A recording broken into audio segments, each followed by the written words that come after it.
Genesis Kabanata 1, versikulo 1 hanggang 31.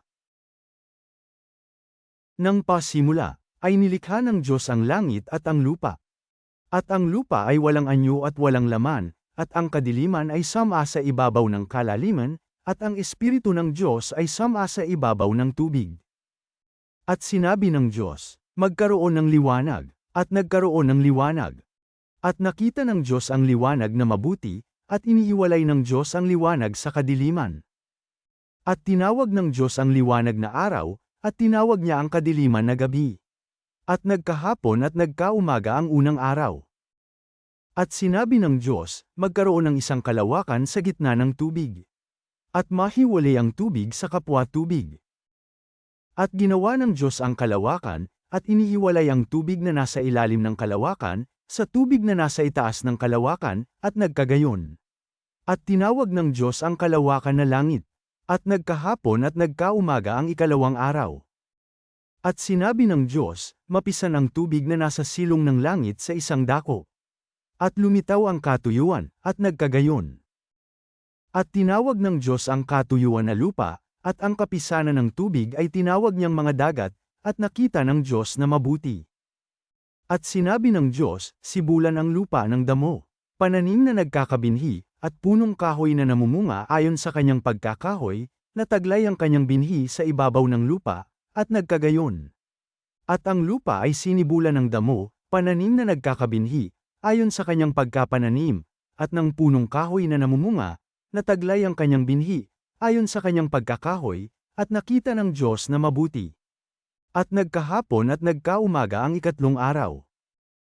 At sinabi ng Diyos, magkaroon ng mga tanglaw sa kalawakan ng langit upang maghiwalay ng araw sa gabi. At maging pinakatanda, at pinakabahagi ng panahon, ng mga araw at ng mga taon.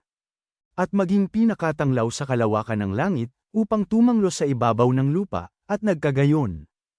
At nilikha ng Diyos ang dalawang malaking tanglaw, ang malaking tanglaw ay upang magpuno sa araw, at ang maliit na tanglaw ay upang magpuno sa gabi, nilikha rin niya ang mga bituin. At mga inilagay ng Diyos sa kalawakan ng langit, upang tumanglo sa ibabaw ng lupa. At upang magpuno sa araw at sa gabi, at upang maghiwalay ng liwanag sa kadiliman, at nakita ng Diyos na mabuti. At nagkahapon at nagkaumaga ang ikaapat na araw. At sinabi ng Diyos, bakalan ng sagana ang tubig ng mga gumagalaw na kinapal na may buhay. At magsilipad ang mga ibon sa itaas ng lupa sa luwal na kalawakan ng himpapawid. At nilikha ng Diyos ang malalaking hayop sa dagat, at ang bawat may buhay na kinapal na gumagalaw, na ibinukal na sagana ng tubig, ayon sa kanikanyang uri at ang lahat na may pakpak na ibon, ayon sa kanikanyang uri, at nakita ng Diyos na mabuti. At mga binasbasa ng Diyos, na sinabi, kayo'y magpalaanakan, at magpakarami, at inyong punuin ang tubig sa mga dagat, at magpakarami ang mga ibon sa lupa. At nagkahapon at nagkaumaga ang ikalimang araw. At sinabi ng Diyos, bakalan ang lupa ng mga may buhay na kinapal, ayon sa kanikanyang uri ng hayop at ng mga kinapal na umuusad, at ng mga ganid sa lupa, ayon sa kanikanyang uri, at nagkagayon. At nilikha ng Diyos ang ganid sa lupa ayon sa kanyang uri, at ang hayop ayon sa kanyang uri, at ang bawat umuusad sa ibabaw ng lupa ayon sa kanikanyang uri, at nakita ng Diyos na mabuti. At sinabi ng Diyos, lalangin natin ang tao sa ating larawan.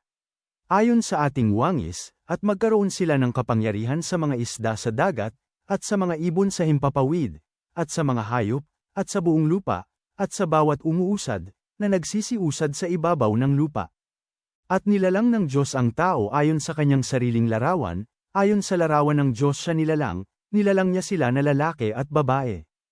At sila'y binasbasa ng Diyos, at sa kanila'y sinabi ng Diyos, kayo'y magpalaanakan, at magpakarami, at kalatan ninyo ang lupa, at inyong supulin, at magkaroon kayo ng kapangyarihan sa mga isda sa dagat, at sa mga ibon sa himpapawid, at sa bawat hayop na gumagalaw sa ibabaw ng lupa. At sinabi ng Diyos, narito, ibinigay ko sa inyo ang bawat pananim na nagkakabinhi, na nasa ibabaw ng balat ng lupa, at ang bawat punong kahoy na may bunga ng punong kahoy na nagkakabinhi, sa inyo'y magiging pagkain.